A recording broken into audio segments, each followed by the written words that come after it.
Hi అండి. Okay sister అయితే 2 or 3 times అడుగుతున్నారు ఈ టెంపుల్ చూపించమని. సో అందుకని ఇంకా సండే అయితే మా హస్బెండ్ టైం చూసుకొని మరి ఇంకా సండే ఈవినింగ్ అయితే వెళ్ళామన్నమాట. ఇంక ఇదైతే చండీగఢ్లో కొద్దిగా ఫేమస్ ఇంక ఈ టెంపుల్ అయితే మానసదేవ్ అని చాలా బాగుంటుంది. నేను ఆల్రెడీ ఒకసారి వెళ్ళాను కానీ అప్పుడు నేనైతే లోన్కి వెళ్ళలేదు అనమాట. మా హస్బెండ్ మా పిల్లలు అయితే వెళ్ళారు.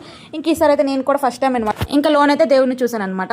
సో మన సౌత్ సైడ్ అయితే ఇది అస్సలు లేదు ఈ కల్చర్ అనేది. ఇక్కడ ఇటు సైడ్ నార్త్ సైడ్ ఎక్కడికి వెళ్ళినా సరే ఏ టెంపుల్కి వెళ్ళినా సరే ఇంకా తల మీద అనేది దుప్పట వేసుకోవాలన్నమాట. ఎందుకు వేసుకుంటారని తెలియదు. మన సౌత్ సైడ్ అయితే ఇది అసలు ఉండదు అనమాట.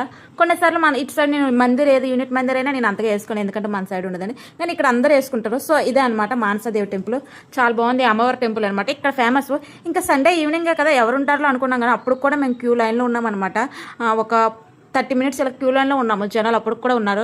నేను అనుకున్నాను సండే ఈవినింగ్ కదా హాఫ్ అన్ అవర్లో వెళ్ళి వచ్చేయచ్చు అనుకున్నాం కానీ అప్పుడు కూడా ఫుల్ బీడ్గా ఉంది. ఇంకా ఆ రోజు అయితే చాలా ప్రశాంతంగా ఉందన్నమాట. టెంపుల్ కూడా అంతగా ఎక్కువ లేరు కాబట్టి ఈవినింగ్ కాబట్టి రష్ అంతగా లేకపోయినా కొంచెం నార్మల్గా ఉంది అండ్ కూల్గా ఉంది. ఇంకైతే ఆ రోజు మా మానసదేవి టెంపుల్ అలా అయిందనమాట. ఇది ఒక సిస్టర్ కోసమే మెయిన్ వీడియో తీసాను అనమాట. ఇంకా ఒక సిస్టర్ అయితే హారిక అనమాట. తనే 2 or 3 times నాకు కామెంట్ చేసింది ఒకసారి మేము చూపించ వాళ్ళు కూడా ఇక్కడ చండీగఢ్లో ఉండేవారు అనమాట. సో ఇంక అందుకని వీడియో అలా షూట్ చేశాను. ఇంకెక్కడైనా సరే రావి కామన్ అనమాట. మన సైడ్ అయినా పూజలు చేస్తారు. ఇక్కడ కూడా ఏదో అందరు కడుతున్నారు అనమాట. ఏవో మొక్కుకుంటే నెరవేరుతాయని. సో ఇంకా ఫైనల్గా అయితే మా టెంపుల్ విజిట్ అయిపోయింది. ఇంకా టెంపుల్కి వెళ్తే మైండ్ కొంచెం రిలాక్స్గా హ్యాపీనెస్గా ఉంటుంది కాబట్టి టెంపుల్